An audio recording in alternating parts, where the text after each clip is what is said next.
name is Vishni Ravindran. I am a third-year medical student at the University of New South Wales, and I just wanted to quickly introduce Dr Sonu Bhaskar, who is my supervisor for my independent learning project next year.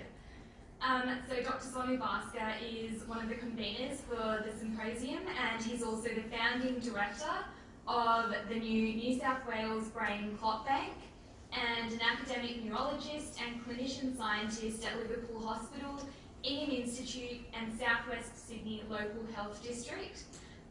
He is the Executive Officer and Deputy Vice-Chancellor Enterprise at the University of New South Wales, Sydney. And he will be speaking to us about the anatomy of health partnerships, barriers and opportunities with a focus on inclusion, diversity and intersectionality.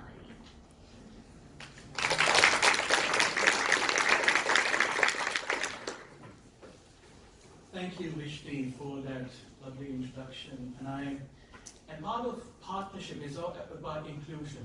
I think that's one statement I really want to make there, that part of that inclusion is that you break those hierarchies about, that supervisors should not be working. I think we all are colleagues in that fraternity. And I think I would really see that Vishni as the young and emerging leader in that field, as in her own right. And I think she's very passionate about that. Delivering improved outcomes for her patients. So thank you, Vishni, for that introduction.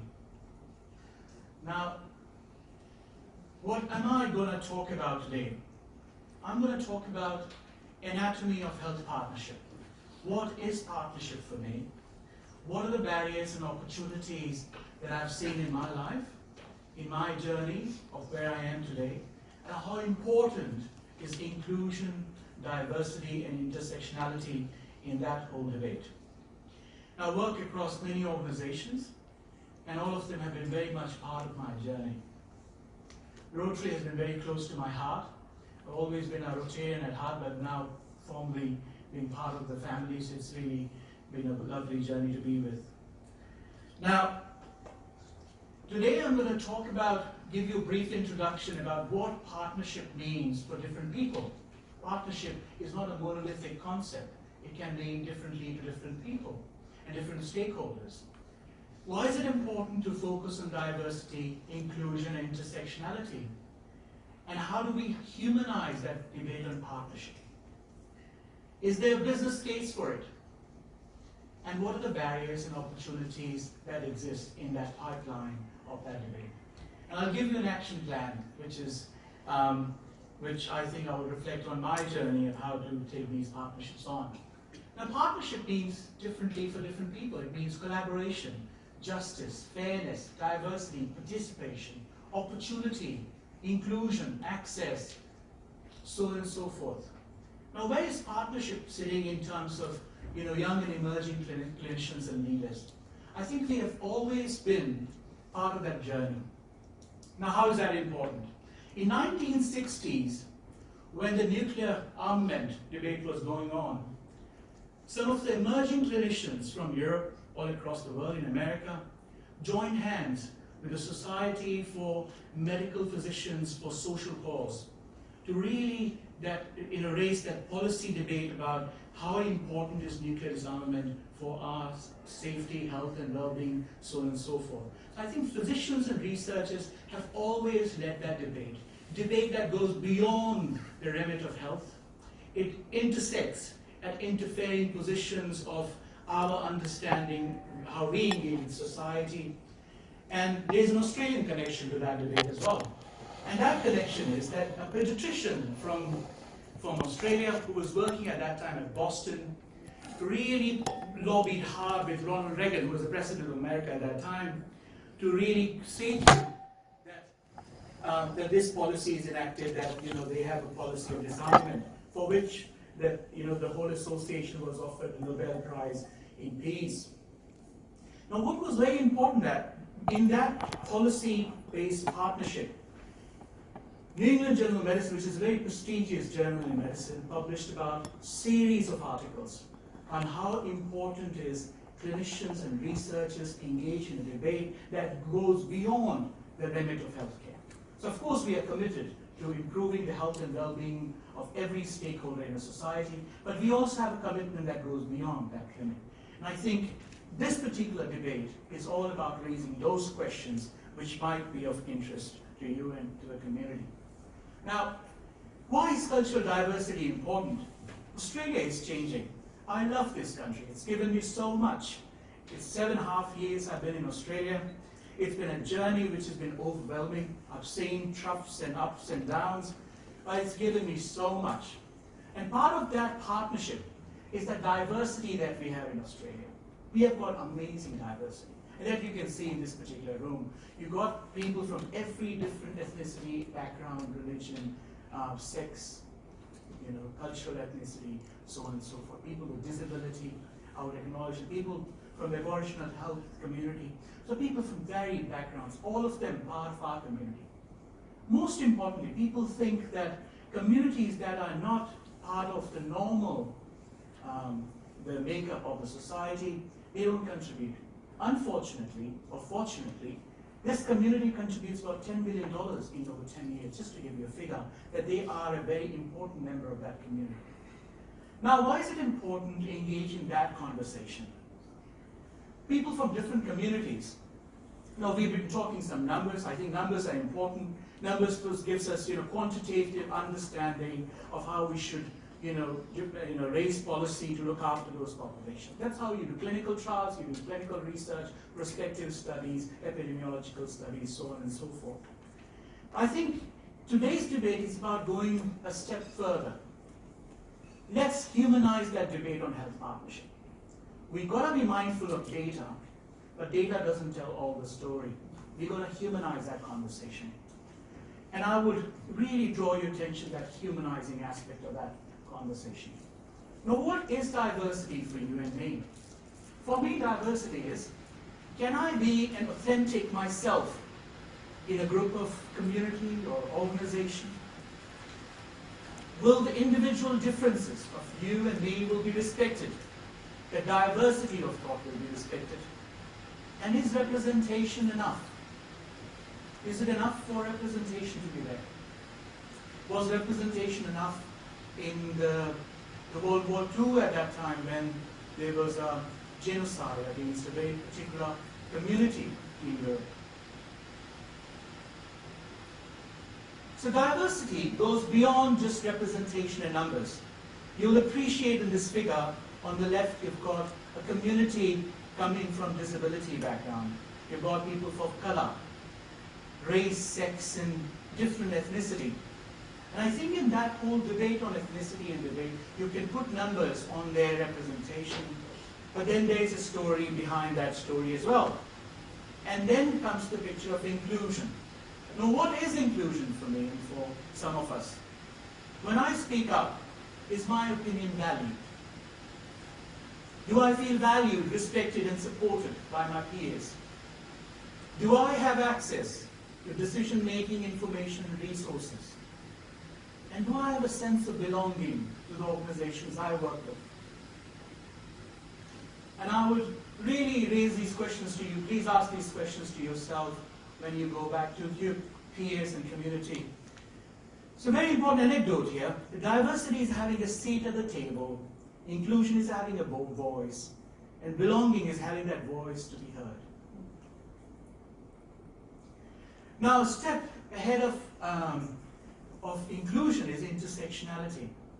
Now, we treat patients coming from different backgrounds. A patient coming from Fairfield may come from a lower socioeconomic background, may have a risk of cardiovascular risk factors, may have difficulty in accessing health resources, may not have the right opportunity to avail those resources, may not have the right information to know what treatment is suitable for that patient.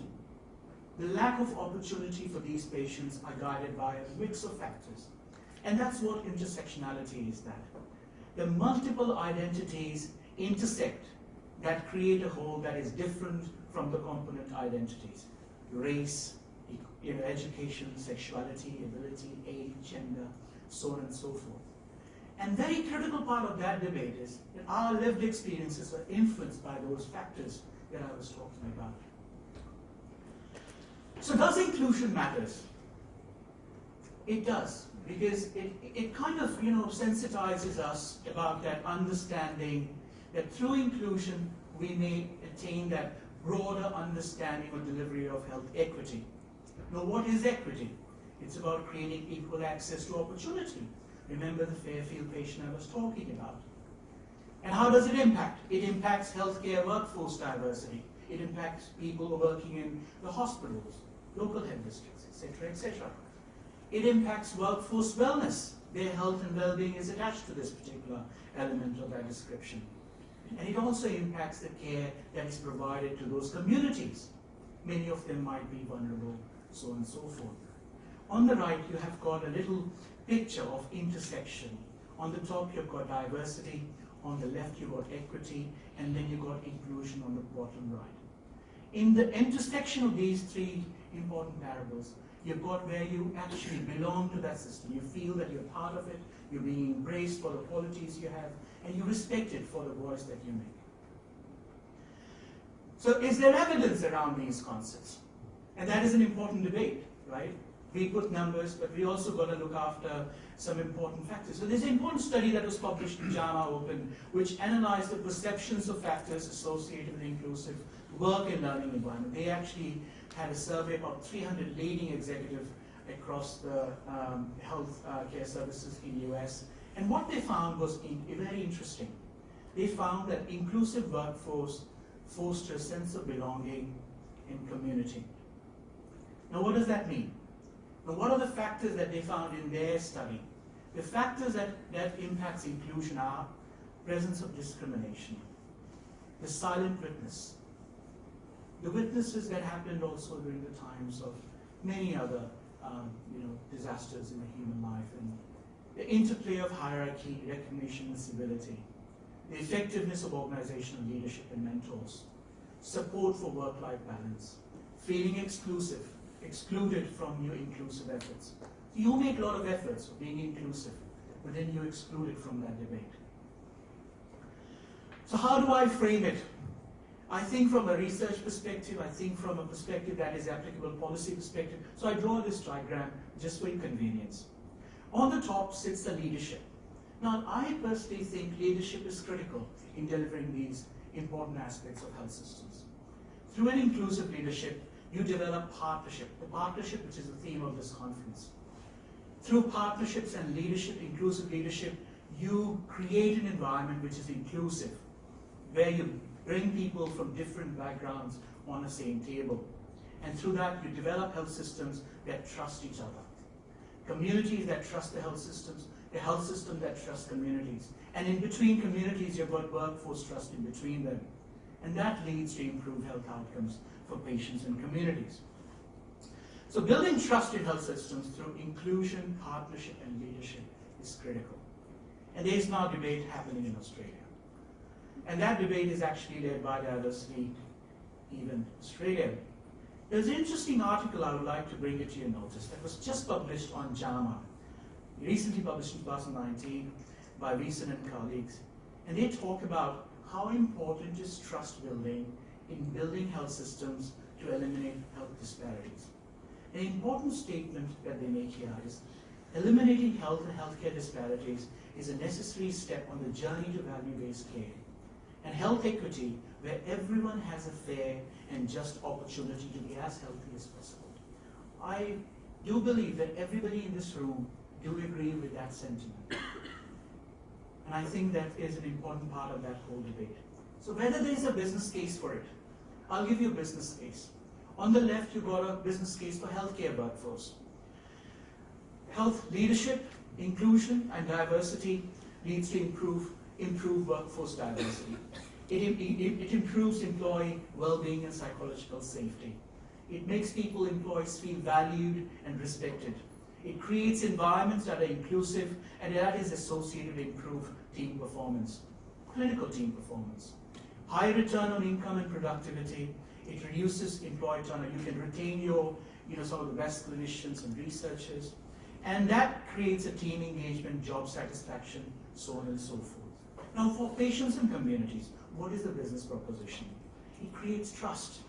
Building and improving patients' trust in health systems is critical. And that debate is raging in America, and I think it's also raging in Australia as well. And how do that happen? Through engagement and empowerment. Having said that, empowerment is very critical to be redefined. I was having a discussion with a colleague you will discuss here later, where he said, empowered, are we really giving power to someone that's, again, one of those top-down approach to empower somebody? We are not. We are just giving somebody a platform, the platform which the person already has. Everybody is blessed with something extraordinary. Everyone has that leadership. What we are doing is giving a platform for sponsorship. And I think in this debate, you will feel those inclusion and diversity being respected. For health systems, how is it important? Because it potentially will eliminate disparities across the populations. It will help in better tracking and reporting progress. And of course, it will ensure compliance for respectful engagement. Now, is there a business case for innovation? We do research for innovation, translation, right? There's sufficient evidence across the corporate sectors in other fields as well that diversity and inclusion is a business case for a higher level of innovation and a higher profit. So there is an angle to that that you may appreciate there. Now, what are the barriers and opportunities that we all face in our daily life? And should we discuss them here? Should we name them challenges, barriers, opportunities, obstacles, etc., etc.? Now, how do we do that? There's a very interesting blurb on the left. This was an article by a Nobel laureate whose article was rejected by Nature. He pursued and persevered, and the article was finally accepted by the Nature. He was an immigrant in his own country, and of course he navigated different barriers and challenges. He was rebuked by his colleagues and finally made it. That reminds me of a statement by Mahatma Gandhi. He used to say, first they ignore you, then they laugh at you, then they fight you, then you win. Now, how is that debate relevant today? Just on Twitter in the last 3 days, they've been raging debate on happy immigrant docs from all over the world. So American physicians are going live on Twitter to discuss about what contributions they have made to their community. And I'll share with you how Australians are chipping in there as well. So Jenny Bernacardino shares her journey. I think it's very important here. The journey of one immigrant is the journey of all immigrants. We often leave behind what we love the most, our families, to achieve our dreams. That price tag is very high. It may mean to miss being by the side of your dad. When he dies, we've got to make it work. Benny Bernacardino, she says about that my first job in New York City was cutting and mounting slides for my mentor. She paid me 25 cents per slide. I was 27 and I had just left my family behind in Colombia. Colombiano, Española.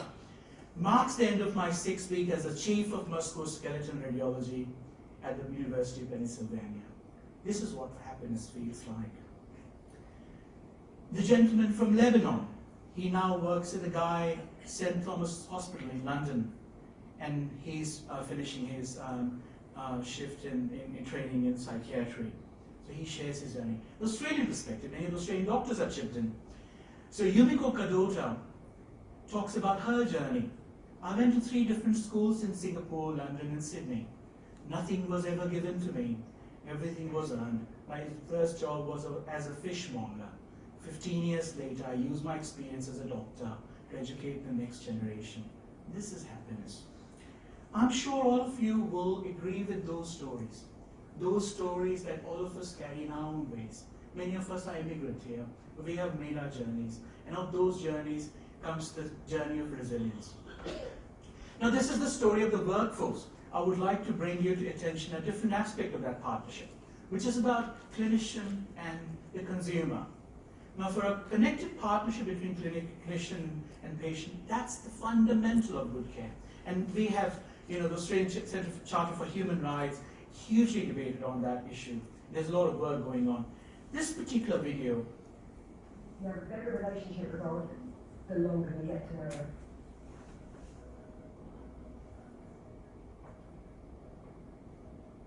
They got pretty colour photos there.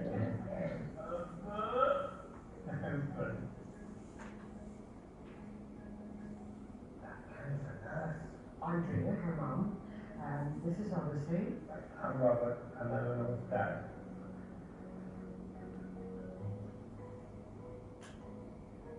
Hello, Lucy. I'm Emmy.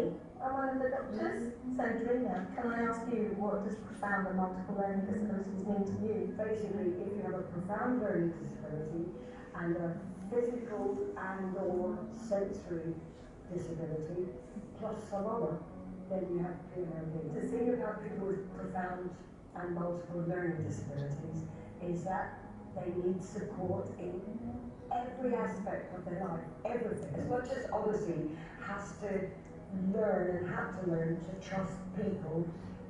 If you're working in partnership with me, you've got to trust me as much as I've got to trust you. What does working in partnership mean to you? Or it means that technical and professional medical staff never met each other before, or have met each other, at least recognise they both have skills and experience to offer. What does working in partnership mean to you? All of your skills and knowledge, and all of our skills and knowledge, and putting them together as a team to get the best care for Odyssey.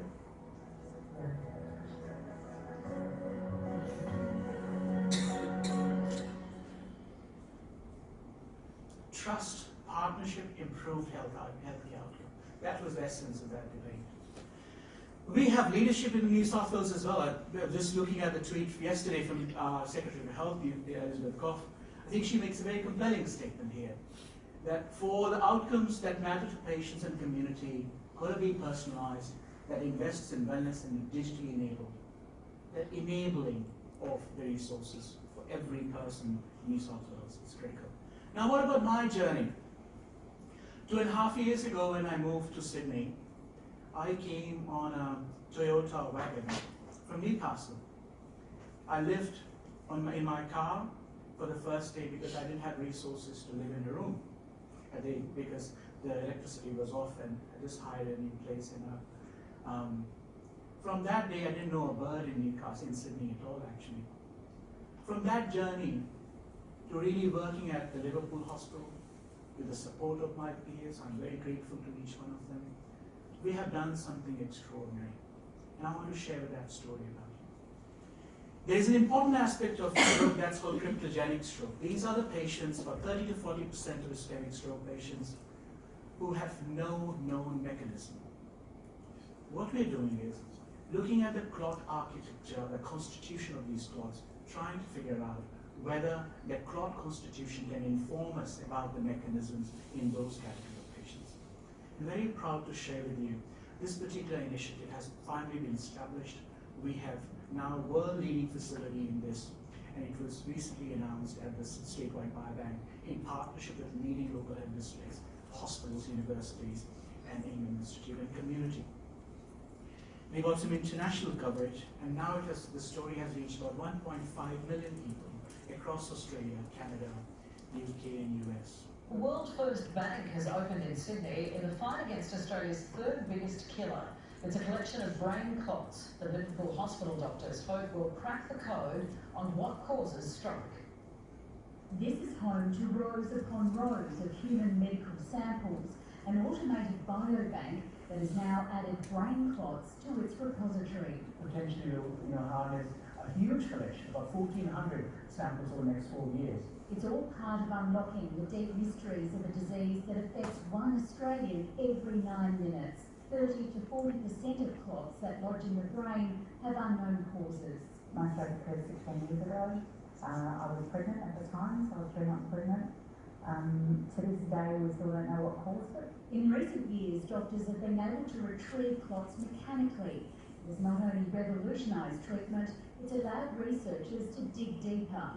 The delicate samples are snap frozen and stored in cryotanks.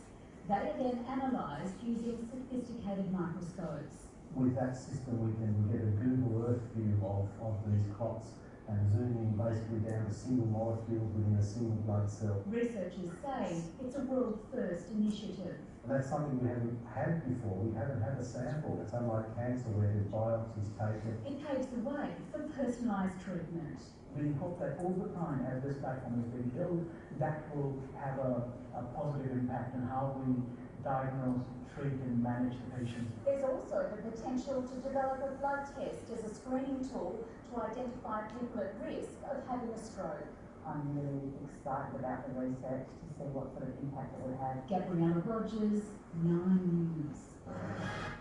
Now, this initiative was all partnership building, 2.5 years of partnership with consumers, community, hospitals, executives, researchers, and the foundation of that partnership was based on trust. And I'm very grateful one of those persons is here, Associate Professor Murray Killingsworth. And you've got to find those people who you love to work with, have that safe space which you can scale and build platforms, you're passionate about what you're going to do, and you are engaged in that process. Now let me give you an action plan from my perspective, little learnings that I have in my life. Now, how do you start that process? You've got to start engaging. How do you engage? You reach out, develop and nurture trust-based relations. Trust is critical, fundamental to partnership.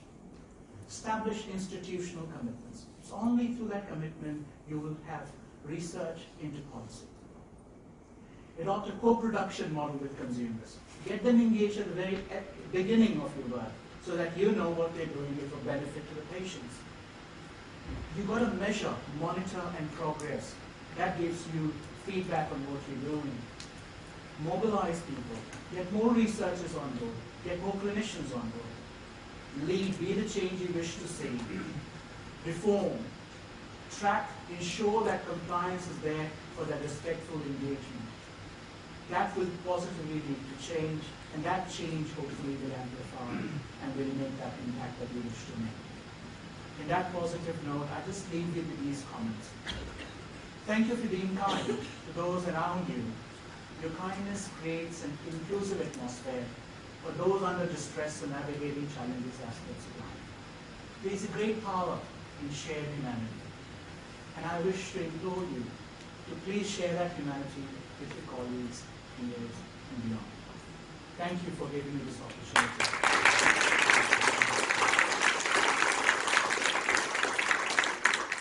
On a finishing note, I just want to share this very great initiative that Rotary has started. Rotary wants to vaccinate about 100,000 children for the next 3 years in Pacific Islands. And I'm personally committed to this cause. Jeffrey Wilbur is here who's supporting this cause. So if you want to know more about this program, go online on the Rotary website or on the UNSW website. You get to know what we are doing on that particular. So thank you very much for being respectful. And I leave that with you, that little picture on the right, that little generosity that you can share with people around. And one of those things that you love about Australia is giving you so much. And I'm sure that all of you will give so much to people around you. So thank you very much for listening to me.